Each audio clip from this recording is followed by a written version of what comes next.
예수님께서 이 땅에 오심은 우리에게 복음입니다. 기쁜 소식입니다. 우리가 어찌할 수 없는 우리의 죄의 짐을 예수님께서 십자가에서 대신 담당하시고 우리의 영혼을 구원하시기 위해서 오셨기 때문입니다. 그래서 사도 바울은 예수 그리스도가 나의 복음이라고 로마서 1장 2절에서 다음과 같이 고백합니다. 예수 그리스도의 종 바울은 사도로 부르심을 받아 하나님의 복음을 위하여 택함을 입었으니 이 복음은 하나님이 선지자들을 통하여 그의 아들에 관하여 성경에 미리 약속하신 것이라. 그의 아들 예수 그리스도가 나의 복음입니다. 나의 복된 소식입니다. 나의 기쁨입니다. 사도 바울이 고백하는 거죠. 그렇다면 어떻게 예수 믿는 사람들을 핍박했던 사도 바울이 이렇게 예수님이 나의 기쁨이요 소망이요 복음이라고 고백할 수 있게 되었을까요? 그의 마음 안에 성탄의 은혜를 경험했기 때문입니다. 그렇다면 언제가 사도 바울에게 성탄이었을까요? 다메섹 도상에서 예수님을 만나는 그곳이 사도 바울에게는 성탄의 은혜를 경험하던 때였습니다. 예수님은 구세주가 아니라는 신념 속에서 그리스도인들을 박해하기 위하여 달려가고 있었죠. 그때 다메섹 도상에서 빛이신 예수 그리스도를 만납니다. 부활하신 예수 그리스도의 음성을 듣습니다. 사도행전 9장 4절에서 5절에 보게 되면 사울아 사울아 내가 어찌하여 나를 박해하느냐 하시거늘 대답하되 주여 누구시니까 이르시되 나는 네가 박해하는 예수라. 그 순간에 그 시대의 최고의 지성인이었고 권력과 수많은 네트워크 세상에 힘이 있었던 사도 바울이 그 거리에서 꼬꾸라집니다. 엎드립니다. 부활하신 예수 그리스도를 마음의 구주로 영접합니다. 예수님께서 그의 마음 안에 태어나는 순간이죠. 바울의 성탄인 것입니다. 그 후로 바울은 항상 자신과 함께 하시는 예수님으로 인하여 기뻐합니다. 감옥에 갇혔을 때에도, 풍랑의 위기 가운데 있었을 때에도, 순교를 당할 때에도 그는 믿음으로 주님을 바라보며 끝까지 승리합니다. 인간적인 마음으로는 사도 바울도 기쁨이라는 단어를 붙잡을 수 없었습니다. 그런데 그 안에 생명으로 오신 예수 그리스도가 그에게 복음으로 찾아왔기 때문에 사도 바울은 예수 그리스도로 인하여 하늘나라의 소망으로 살 수가 있었죠. 그래서 로마서 16장 25절을 보면 사도 바울이 복음을 나의 복음이라고 표현합니다. 복음을 나의 복음이다. 저는 이러한 은혜가 우리 성도님들에게 있기를 축원합니다. 성도님들 한 사람 한 사람 마음에 사도 바울처럼 성탄의 복음이 있기를 축원합니다. 우리가 성탄을 기다리는 강림절기를 지나고 있는데 누군가 다른 사람의 성탄의 스토리를 통해서 감동받고 누군가의 성탄의 이야기를 통해서 기뻐하는 그곳에 머무는 것이 아니라 바로 내 안에 임재하신 내가 성탄의 복음을 내가 체험하면서 그렇게 주님으로 인하여 기뻐하고 감사하는 그러한 성탄이 되시기를 축원합니다. 예수님과의 인격적인 관계 안에서의 성탄이 있어야 하는 거죠. 그렇다면 어떻게 성탄이 사도 바울의 고백처럼 나의 복음이 될 수 있을까? 어떻게 예수 그리스도께서 이 땅에 태어나신 이 성탄이 내 복음이 될 수 있을까? 첫째로 내 안에 성령으로 오신 예수님을 바라보아야 합니다. 본문을 보게 되면 엘리사벳이 세례 요한을 잉태한 지 6째 딸이 될 때에 하나님께서 가브리엘을 마리아에게 보내십니다. 갈릴리 나사렛에 있는 마리아에게 가브리엘 천사가 와가지고 하는 말이 이렇죠. 주께서 너와 함께 하시도다. 28절입니다. 우리 28절을 다 함께 읽겠습니다. 시작. 그에게 들어가 이르되 은혜를 받은 자여 평안할지어다. 주께서 너와 함께 하시도다 하니. 이 말을 마리아가 들을 때 마리아는 놀랍니다. 놀라요. 왜냐하면 이때 모든 가르침의 중심에 바리새인들이 있었는데 바리새인들의 가르침이 주를 이룰 때 자기와 같이 작은 자와 전능하신 하나님이 어떻게 함께할 수 있겠는가? 그것은 이 당시 바리새인들의 가르침을 중심으로 볼 때 상상할 수가 없는 일이었습니다. 어떻게 전능하신 하나님이, 높고 높은 하나님이 내 이름을 알고 내가 살고 있는 이 작은 동네에 내가 살아가는 그 나의 삶을 주님께서 이해하시고 주님께서 어떻게 하나님이 나와 함께 하실 수 있겠는가? 마리아에게 이 말씀은 실제로 다가오지 않았습니다. 정말 하나님이 나와 함께 하신다는 말씀이 정말 가능할까? 이렇게 생각한 겁니다. 저는 이 시간에 예배 드릴 때 우리 성도님들 가운데도 정말 하나님이 나하고 항상 함께 하신다고 하시는데 정말 이것이 가능한 일인가? 그렇게 혹시 생각하는 성도님들이 있다면 오늘 말씀 가운데 들려오는 하나님의 음성에 귀를 기울이시기를 축원합니다. 이게 실제가 안 되니까, 이 말씀이 나에게 실제로 다가오지 않으니까 29절에 보면 마리아에 대해서 이렇게 말씀하죠.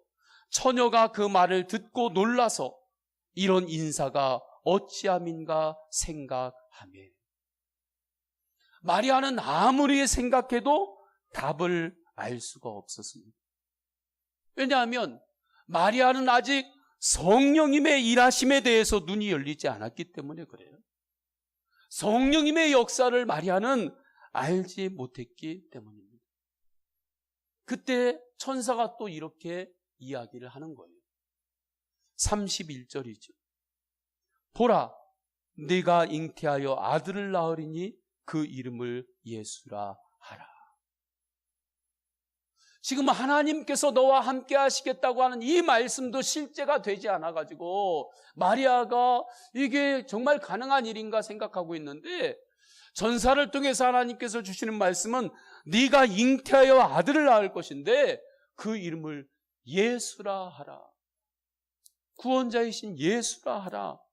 이 말을 마리아가 들으니까 마리아는 더 이해가 안 되는 거예요. 하나님의 말씀이 뭔가 앞뒤가 맞지 않는 것 같습니다. 자신의 경험으로 볼 때 안 되는 말만 지금 하시는 거예요. 그래서 34절에 마리아가 이렇게 질문합니다. 우리 다 함께 읽을까요? 34절 시작. 마리아가 천사에게 말하되 나는 남자를 알지 못하니 어찌 이 일이 있으리까? 마리아의 질문이 틀리지 않습니다.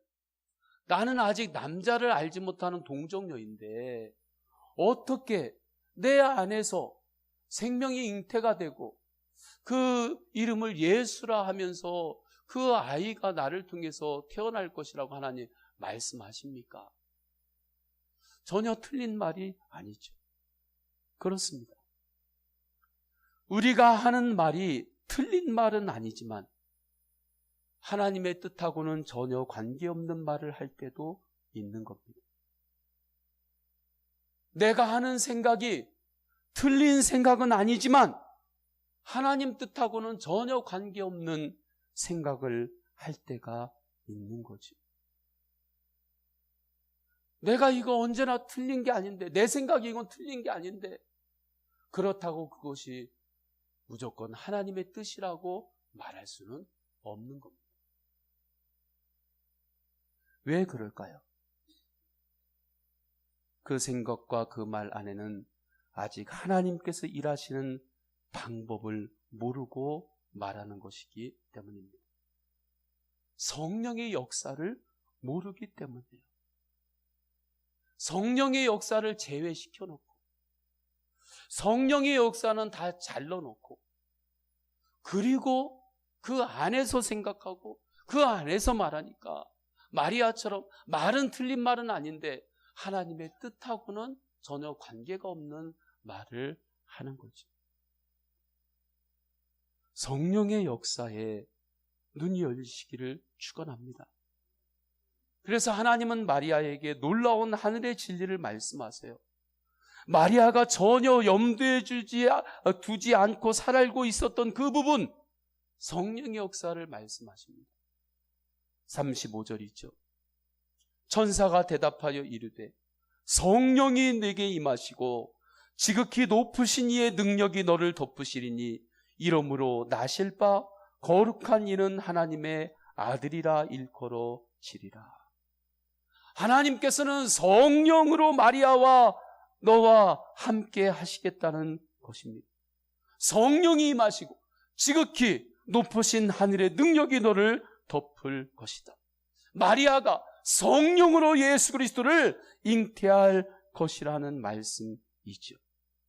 그리고 동정녀 마리아에게 실제로 예수님이 성령으로 임재하셨습니다. 여기에 예수님이 우리와 항상 동행하시는 은혜의 영적 원리가 담겨져 있어요. 예수님은 성령으로 우리 안에 임재하셔서 나와 항상 24시간 동행하십니다. 그것에 믿음의 눈이 열리시기를 축원합니다. 그래서 갈라디아서 4장 6절에 이렇게 말씀해요. 너희가 아들임으로 하나님이 그 아들의 영을 우리 마음 가운데 보내사 아빠, 아버지라 부르게 하셨느니라. 여기에서 그 아들의 영은 성령님인데 성령님은 아들의 영이에요. 즉 예수 그리스도의 영입니다. 그래서 거룩한 영인 성령님이 우리 성도님들 안에 내 안에 임재함으로 내 안에 예수님이 함께 하시는 것입니다. 우리가 예수 그리스도를 구주로 영접할 때 예수님이 성령으로 우리 안에 오시는 것과 마리아에게 성령으로 동정녀 마리아에게 예수님이 잉태되어서 예수님이 마리아의 안에 임재하시는 것과 영적으로는 똑같은 겁니다. 같은 원리예요. 마리아에게 동정녀 마리아에게 성령으로 주님이 찾아오시는 것하고 우리가 예수 그리스도를 믿고 성령님이 내 안에 임재하셔서 주님이 나와 함께 하시는 것하고 영적인 원리에서는 똑같은 거예요. 오순절 다락방에서 제자들이 기도할 때 성령님이 그들에게 임재했습니다. 제자들에게 그 심령에 예수님이 임재한 것입니다.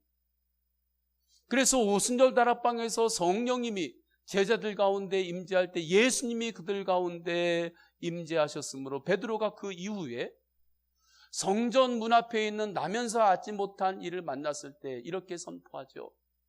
나에게 금과 은은 없거니와 그러나 내 안에 있는 예수 그리스도의 이름으로 말하노니 일어나 걸어라. 성령으로 예수 그리스도께서 베드로 안에 임재하셔서 베드로와 동행하심을 베드로는 깨달았고 그것이 베드로에게 실제가 된 것입니다. 어떻게 십자가에 못 박이던 예수님을 바라보면서 이전에는 도망갔는데 그렇게 도망갔던 베드로가 이렇게 바뀌었을까? 성령으로 임재하셔서 나와 동행하시는 예수님을 바라보는 믿음의 눈이 열렸기 때문이죠. 즉 베드로에게 있어서 성탄은 언제이냐? 오순절 다락방에서 성령의 임재를 체험하던 그 순간이 베드로에게 성탄인 겁니다. 성탄의 복음이 베드로에게 실제가 된 거죠. 다시 한번 권면합니다. 저는 성도님들이 성탄을 맞이하여 다른 사람의 성탄의 이야기만 바라보고 있지 않기를 축원합니다. 나에게 임한 성탄, 내 마음 안에 성령으로 찾아오신 예수님을 바라보는 그 믿음의 눈이 열릴 때 성탄의 복음이 나에게 실제가 되는 거예요. 그때 내 안에 성령으로 잉태하신 예수 그리스도께서 나의 연약함을 도우시고 계심을 깨닫습니다. 때로는 내가 어떻게 기도해야 될지 모를 때가 있거든요. 하나님, 내가 지금 어떻게 기도해야 됩니까? 무엇을 기도해야 됩니까? 그 정확한 포커스를 잡지 못하고 있을지라도 성령으로 내 안에 임재하셔서 나와 함께 하시는 예수님은 나를 위해서 구체적인 기도 제목을 가지고 간절하게 24시간 기도하시고 계십니다. 로마서 8장 26절이죠. 이와 같이 성령도 우리의 연약함을 도우시나니 우리는 마땅히 기도할 바를 알지 못하나 오직 성령이 말할 수 없는 탄식으로 우리를 위하여 친히 간구하시느니라. 내가 기도하지 못할 때 그때에도 예수님은 나를 위하여 간절히 기도하고 있음을, 나를 위하여 예수님은 중보기도하고 있음을 말씀을 통해서 항상 확증하시기를 축원합니다. 이것이 믿어질 때 성탄이 정말 나의 복음이 되는 거예요. 정말 이것이 믿어질 때 내 안에 성탄이 찾아오는 거예요. 지금도 예수님은 여러분을 위해서 눈물로 기도하고 계십니다. 예수님은 우리의 연약함을 아십니다. 예수님도 친히 연약한 인간으로 오셔서 감당할 수 없는 십자가를 지셨기 때문입니다. 십자가는 낭만이 아닙니다. 십자가는 이념도 아니에요. 십자가는 한편의 문학도 아닙니다. 십자가는 죽기까지 우리를 사랑하신 하나님 아버지의 사랑입니다. 사랑 때문에 십자가에서 온몸으로 우리의 죄값을 담당하셨습니다. 그리고 예수님은 십자가에서 마지막을 연약함으로 끝내지 않았습니다. 다시 부활하셨습니다. 다시 부활하신 예수 그리스도께서 성령으로 우리 안에 임재하셔서 우리 성도님들과 항상 동행하십니다. 그래서 예수님은 우리의 연약함을 도우실 수 있는 거예요. 우리가 마땅히 기도할 바를 내가 알지 못할 때에도 주님은 나를 위하여 기도하시고 계십니다. 찬양 중에 이런 찬양이 있죠. 누군가 널 위해 기도하리. 누군가 날 위해 기도하리. 내가 홀로 외로워서 마음이 무너질 때 누군가 널 위해 기도하네. 이때 누군가가 예수님입니다. 이때 누군가가 예수님입니다. 저는 성도님들이 이 은혜의 눈이 열리시기를 축원합니다. 이것이 성령으로 내 안에 임재하신 예수님을 바라보는 것입니다. 그렇다면 성령으로 나를 위해서 중보하시고 계시는 예수님의 그 기도의 동심원은 어디까지 뻗어나갈까요? 우리의 영혼을 어디까지 지키시고 인도하시는 기도일까요? 그것은 이 땅에서 천국까지입니다. 예수님은 우리의 영혼을 위하여 기도할 때 영원까지 우리의 영혼을 위하여 기도하시고 우리의 영혼을 영원까지 지키십니다. 그래서 오늘 본문을 보면 33절에 영원히 야곱의 집을 왕으로 다스릴 것이며 그 나라가 무궁하리라. 여기서 영원과 무궁이라고 하는 단어에 집중해 보십시오. 영원, 무궁. 성령으로 잉태하신 예수님은 우리의 영혼을 지키실 때 영원까지 지키시는 분이십니다. 이것을 우리는 구원받았다 말하는 것. 성령으로 우리에게 임재하신 예수님은 우리의 약함과 성도의 하늘 영생을 위해서 항상 기도하시는 분이십니다. 이 은혜를 체험한 한 찬양 사역자가 있는데 강명식 찬양 사역자의 고백이 담겨져 있는 가사를 제가 보았습니다. 가사 중에 일부를 보게 되면 하나님 내 길 인도하신다. 하나님 내 길 인도하신다. 나의 가는 길 다 주님께 있으니 하나님 내 길 인도하신다. 하늘의 것을 구하면 산다. 하늘의 것을 구하면 산다. 세상 헛된 것에 소망 두지 말고 하늘의 것을 구하면 산다. 이 찬양 가사에 성령으로 우리 안에 임재하신 예수님의 은혜가 있습니다. 하나님은 이 땅에서 우리 성도님들의 길을 인도하십니다. 저는 이 시간에 하나님 아버지 앞에 이 믿음의 고백이 있기를 바랍니다. 하나님은 나의 가정을 인도하신다. 하나님은 나를 인도하신다. 하늘의 것을 구하면 산다. 세상의 것에 소망을 두고 쫓아가는 삶이 아니라 정말 하늘의 소망을 두고 살면 그는 산다.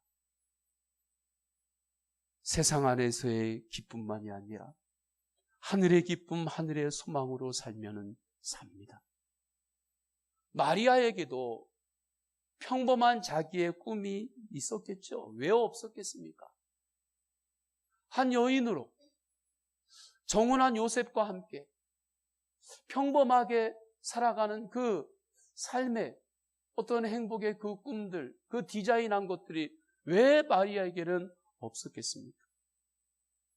그런데 어느 날 갑자기 성령으로 아기를 잉태할 것이라고 하나님께서 말씀하는 겁니다. 청천, 병력과도 같은 음성입니다. 그 당시에 정혼한 여인이 아이를 갖는다고 하는 것은 돌에 맞아 죽을 수도 있었습니다. 그런데 그러한 상황에서도 마리아는 과정에는 여러 가지 그도 애쓰고 번민하는 과정이 있었지만 결국의 결론은 다른 것을 바라보지 않고 성령으로 나에게 찾아오신 예수님만을 바라봅니다. 조금 전에 제가 이야기했던 그 찬양의 가사, 나의 가는 길은 다 주님께 있으니 하나님 내 길 인도하십니다. 하늘의 것을 구하면 산다. 하늘의 것을 구하면 산다. 천국 소망인 거죠. 정말 성탄이 마리아에게 성탄이 처음에는 충격이었는데 이 성탄이 마리아에게 기쁨이 되고 복음이 되는 순간입니다. 예수님이 내 안에 임재하시면 우리는 성령으로 예수님이 나와 함께 하시고 그것에 눈이 열리면 이전하고 똑같이 살 수가 없습니다. 똑같이 안 사라져요. 내 안에 함께 하시는 예수님을 바라보는 눈이 열리면 만약에 저보고 기도하지 않고 살아보라고 하십시오. 어느 분은 목사님이 기도하라고, 큐티하라고, 말씀 보라고, 주님만 바라보며 살라고 그렇게 이야기하면 역으로 저에게 이렇게 이야기할 수도 있겠죠. 목사님 그게 너무 힘들어요. 세상이 바쁘고 너무 복잡한데 이때 제가 시간 내서 기도하는 게 너무 힘들어요. 제가 매일마다 말씀 보는 게 힘들어요. 주님만 바라보고 사는 게 그게 힘들어요. 그렇게 저에게 이야기할 수도 있겠지만 저의 대답은 반대입니다. 저에게 만약에 목사님 기도하지 않고 일주일만 살아보세요. 하나님의 말씀을 읽지 않고 일주일만 살아보세요. 주님을 바라보지 않고 한 달만 살아보세요.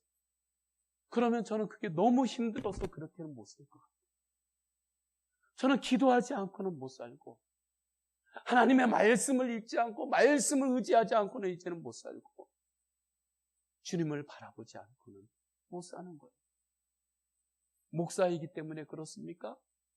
목사의 책임감 때문에 그래요? 아닙니다. 그게 아니에요. 제 안에 성령으로 임재하신 예수 그리스도를 제가 정말 알게 되고 그 예수 그리스도를 바라보기 때문에 그렇습니다. 정말 내 안에 함께 하시는 예수 그리스도를 바라보면 이전처럼 똑같이 사라지지 않아요. 믿음으로 살게 됩니다. 마리아에게 지금 이 역사가 일어나는 거예요. 예수님이 태어나시는 성탄이 정말 마리아에게 복음으로 지금 다가오는 순간이에요. 저는 우리의 성탄을 기다리는 이 강림절기, 정말 이 성탄이 다른 사람의 스토리로 기뻐하는 그 정도에 머무는 게 아니라 정말 예수님이 오시는 이 성탄이 여러분 한 사람 한 사람에게 복음이 되시기를 축원합니다. 둘째로, 성탄이 나의 복음이 되려면 주님께 나를 맡기는 믿음이 있어야 합니다. 마리아가 성령으로 잉태하신 예수님을 바라보는 눈이 열리자 그에게 영적인 반전이 일어납니다.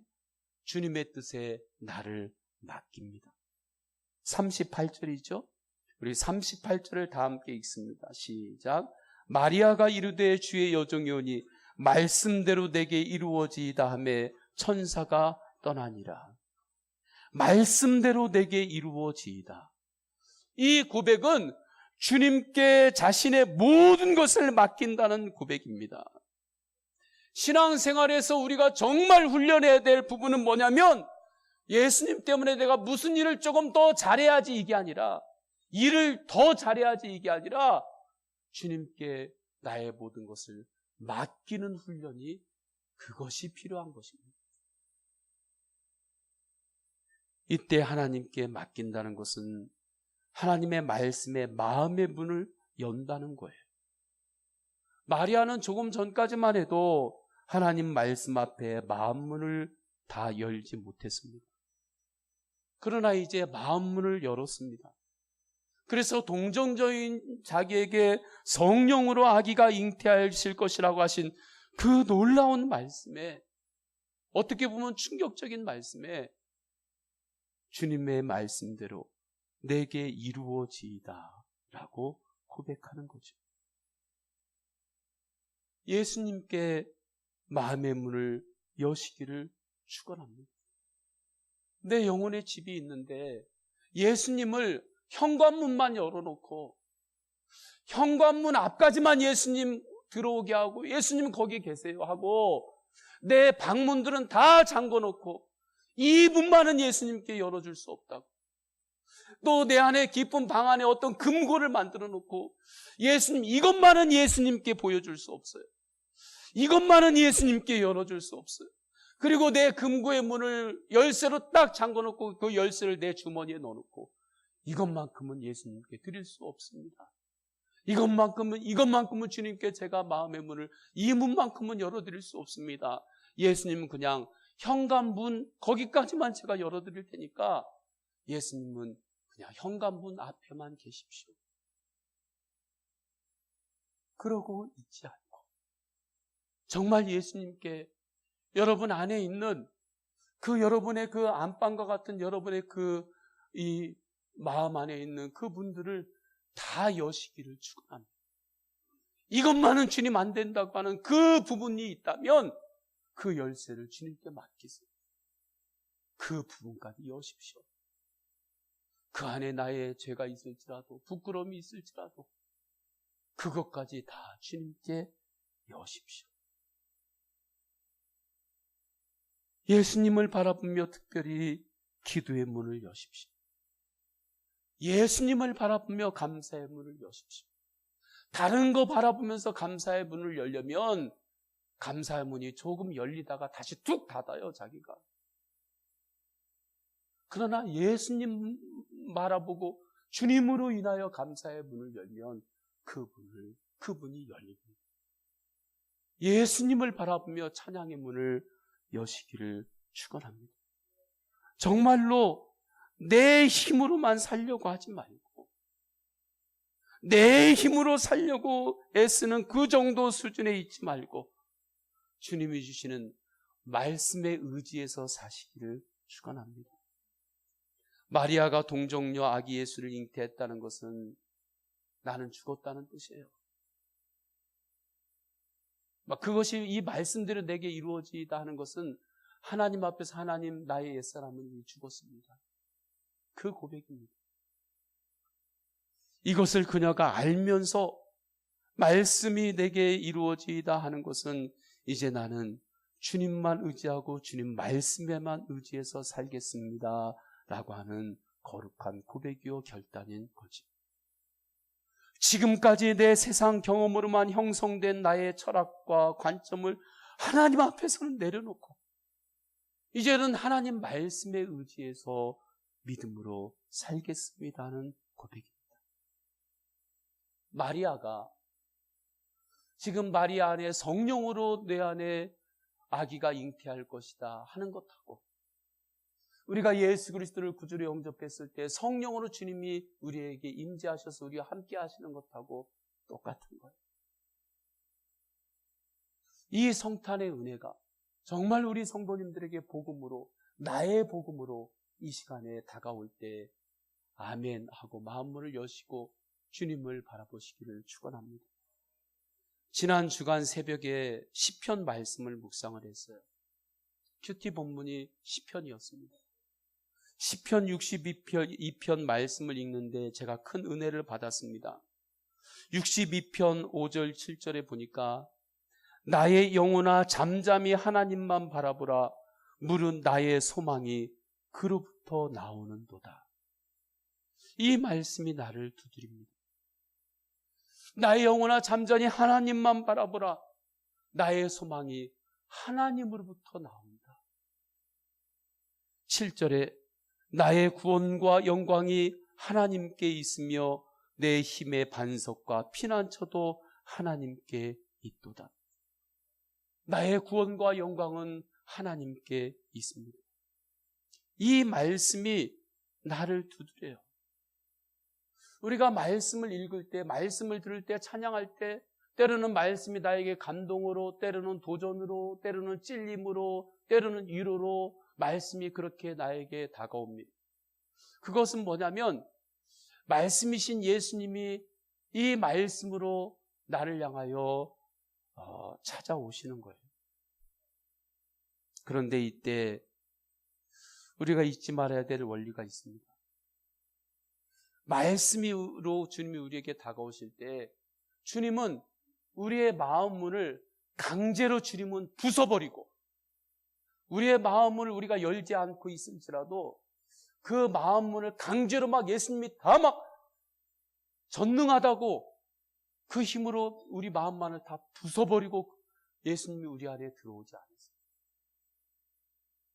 주님은 다른 것은 몰라도 이것만큼은 말씀으로 우리에게 오실 때 어떻게 하느냐? 말씀으로 우리의 마음문 밖에 서서 기다리시면서 두드리십니다. 두드리시고만 계세요. 말씀으로. 그 문을 강제로 부수지 않아요. 내 문 밖에 서서 기다리며 말씀을 계속해서 말씀으로 나를 두드리고 계시는 그 예수님의 마음이 이해가 되십니까? 그게 어떤 사랑인지 이해가 되십니까? 주님은 계속해서 우리 문 밖에 서서 말씀으로 두드리시는 거예요. 그러면 우리가 할 수 있는 것은 뭐냐? 그 말씀 앞에 내 마음 문을 여는 거예요. 이것만 하면 돼요. 내가 주님의 말씀을 붙잡고 이 말씀으로 내가 힘을 내가지고, 이 말씀 붙잡고 또 내가 힘을 내가지고 어떻게 한번 잘 살아봐야지, 이 마음도 내려놓으시기를 축원합니다. 이 마음도 내려놓는 거예요. 그냥 우리는 말씀 앞에 내 마음 문을 열기만 하면 돼요. 그러면 말씀이신 예수님이 내 안에 들어오셔서 그 다음은 주님이 하십니다. 내 안에 들어오신 그 말씀이신 예수님이 그 다음은 하십니다. 하나님만 바라보라. 무릇 소망은 하나님으로부터만 나오는도다. 이 말씀의 마음문을 열면 그 다음은 하나님이 하십니다. 나의 구원과 영광이 하나님께 있음이 믿어집니다. 그러면 그 믿음으로 사는 거죠. 하나님 말씀에 정말 나를 맡기는 겁니다. 이 시간에도 주님의 말씀은 성도님들의 마음을 지금 두드리고 있습니다. 영혼아 잠잠히 하나님만 바라봐라. 무릇 소망은 하나님으로부터만 나오느니라. 이 은혜를 마리아는 체험했기에 동정녀로 아기를 잉태하는 그 상황 가운데서도 누가복음 1장 47절 48절에 오늘 본문 이후에 마리아의 찬가가 나오는데, 내 마음이 하나님 내 구주를 기뻐하였음은 그의 여중에 비천함을 돌보셨습니다. 보라 이제 후로는 만세의 날을 복이 있다 일컬으리라 하면서 마리의 찬가로 주님을 찬양하죠. 이 시간 우리 성도님들이 주님께 맡겨야 할 부분이 무엇입니까? 아직도 예수님께 이것만은 안 된다고 꼭 닫고 있는 마음의 문이 있으면 그 부분은 어떤 부분입니까? 모든 것을 맡기시고 그 문까지 여시기를 축원합니다. 그러면 주님이 하십니다. 주님이 그 모든 것들을 돌보십니다. 성탄은 복음입니다. 성탄의 복음이 정말 나에게 실제가 되려면 성령으로 내 안에 임재하신 예수님을 바라보십시오. 주님께 나의 마음 문을 열고 나를 맡길 때 이 은혜로 충만한 성도님들이 되시기를 축원합니다. 우리 다 함께 찬양하시겠습니다. 찬양하실 때 마리아가 주님이 말씀하실 때 내 안에 성령으로 함께 하시는 예수님을 바라보며 믿음으로 살겠습니다. 그렇게 고백하는 것처럼 말씀이 우리에게 계속해서 똑똑똑 내 마음을 두드릴 때 하나님, 주님 뜻대로 내가 믿음으로 살겠습니다 하는 고백으로 주님 뜻대로 살기로 했네. 찬양하겠습니다.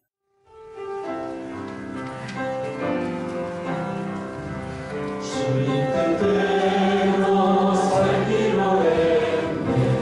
주님 뜻대로 살기로 했네. 주님 뜻대로 살기로 했네. 뒤돌아서 이 세상 사람 날 몰라주네. 이 세상 사람 예수님이 나를 몰라주시며 세상이 나를 몰라도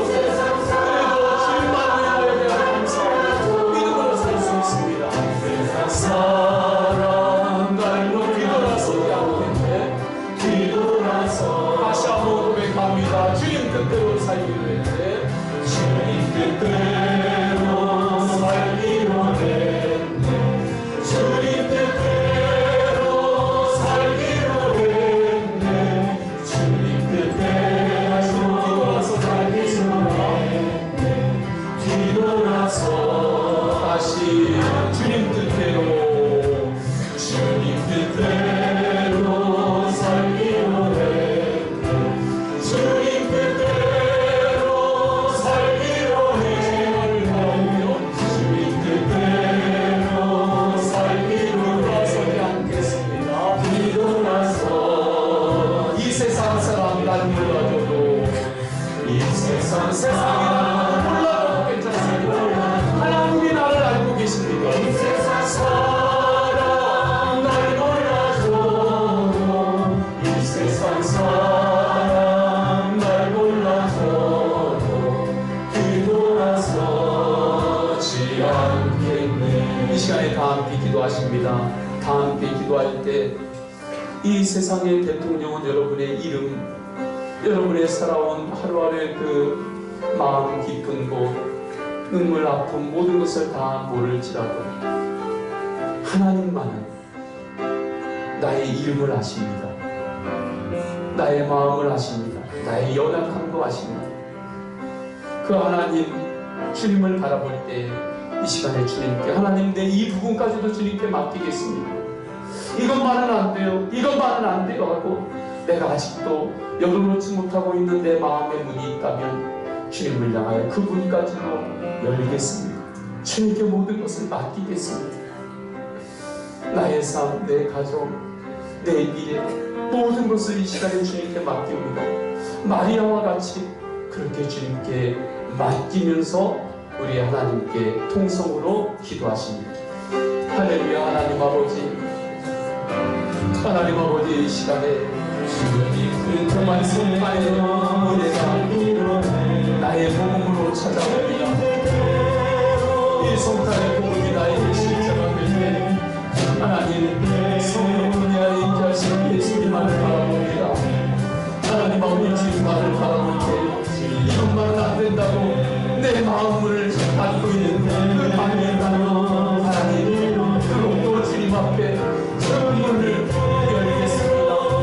하나님 아버지, 나의 인생을 주님께 맡기고 하나님 아버지 나의 미래도 맡기고 하나님 아버지 나의 가정과 모든 것을 주님께 맡깁니다. 주님께 마음 문을 엽니다. 이것만은 안 된다고 하는 모든 영역까지